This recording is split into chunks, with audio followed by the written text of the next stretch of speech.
Picture this. You're standing in front of the Kaaba for the very first time. Millions of people have dreamed of this exact moment. And right now, you have no idea what to do next. That feeling ends today. By the end of this video, you'll know every step of Umrah, in the right order, exactly the way it's meant to be done. So what exactly is Umrah? It's often called the lesser pilgrimage, and unlike Hajj, you can perform it almost any time of the year. It's a journey to the sacred mosque in Makkah. And, at its heart, it's just 4 acts of worship. Only 4. Here's the roadmap. First, you enter a sacred state called Ihram. Second, you perform tawaf, circling the Kaaba 7 times. Third, you walk between 2 hills, Safa and Marwa. That part's called sa'i. And fourth, you cut your hair. That's it. Do those 4 things in that order, and your Umrah is complete. But here's the part most people don't realize.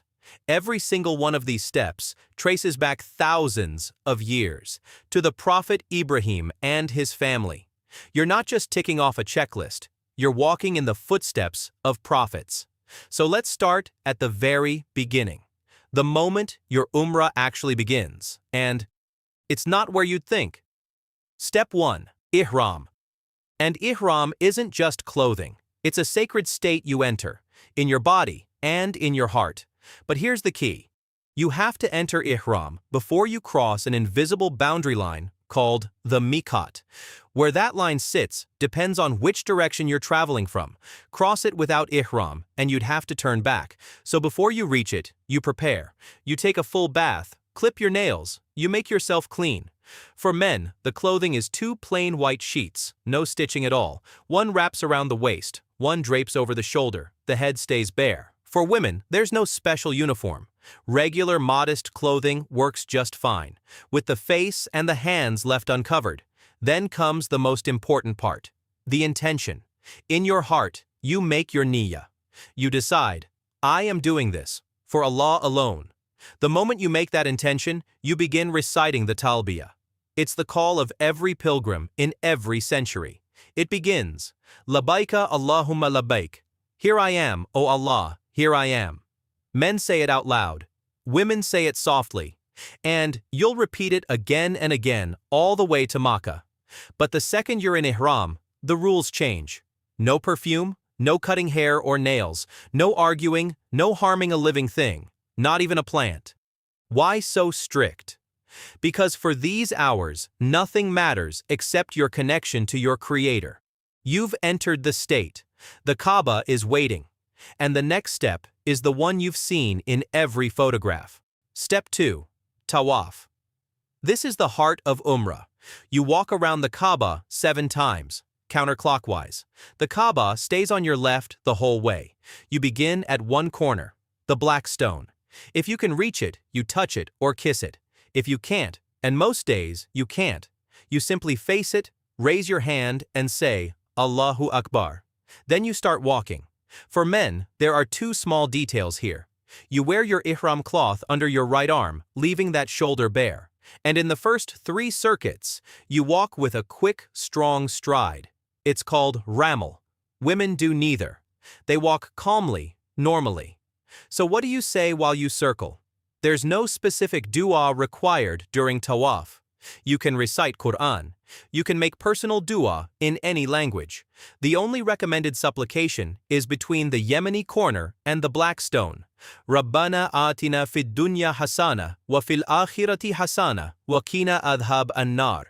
Our Lord, give us good in this world and good in the hereafter, and protect us from the punishment of the fire. After 7 circuits, you cover both shoulders again, you move toward Maqam Ibrahim, the station of Ibrahim, and there you pray 2 short units of prayer. Then, you drink from Zamzam, a well that has flowed for millennia, cool, pure, and blessed. You've circled the house of Allah, but you're not done, because near 2 nearby hills, there's a story of a desperate mother, and you're about to relive it, step for step. Step 3. Sa'i. And to understand it, you need a story. Thousands of years ago, a woman named Hajar was left in this empty valley. With her baby son, Ismail, no water, no people, nothing. Her child was crying from thirst, so she ran. From one hill, Safa, to the other, Marwa, searching for any sign of help. Back and forth, 7 times. And then, water burst from the ground near her baby. That spring? It's the Zamzam you just drank. When you perform sa'i, you walk that exact path. You start at Safa. As you approach it, you recite a verse. Indeed, Safa and Marwa are among the symbols of Allah. Then you add, I begin with what Allah began with. You climb until you can see the Kaaba. You face it, and you say, Allahu Akbar 3 times. Then comes a beautiful dhikr. The exact words the Prophet recited right here. Allahu Akbar, Allahu Akbar, Allahu Akbar. La ilaha illallahu wahdahu la sharka lah. Lahul mulku wa lahul hamd. Wa huwa ala kulli shay'in qadir. La ilaha illallahu wahda. Anjaza wa'da. Wa nasara abda. Wa hazama al-ahzaba wahda. Allah is the greatest. Allah is the greatest. Allah is the greatest.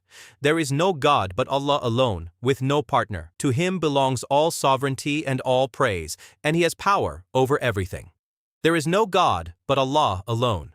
He fulfilled His promise, granted victory to His servant, and defeated the Confederate forces by Himself alone. This is the dhikr commonly recited during Hajj and Umrah, especially after ascending or standing on Safa and Marwa. You say it 3 times, and in between each one, you raise your hands and make your own dua, for whatever your heart wants. Then you head for Marwa. Along the way, you pass 2 green markers. For men, that's the signal to jog, a light run between the 2 lights. Women keep walking, steady and calm.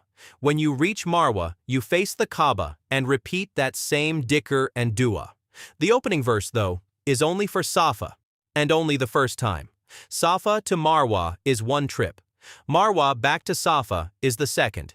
You do this 7 times in total, and you finish, on the 7th, standing at Marwa.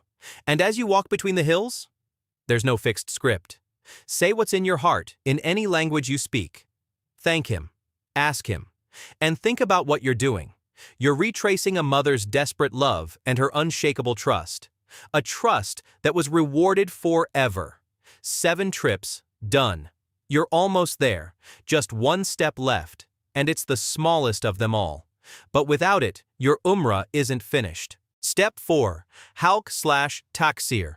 You cut your hair. For men, you have 2 choices. Shave the whole head, that's called halq, or trim it shorter, that's taksir. Shaving carries the greater reward, but trimming counts too.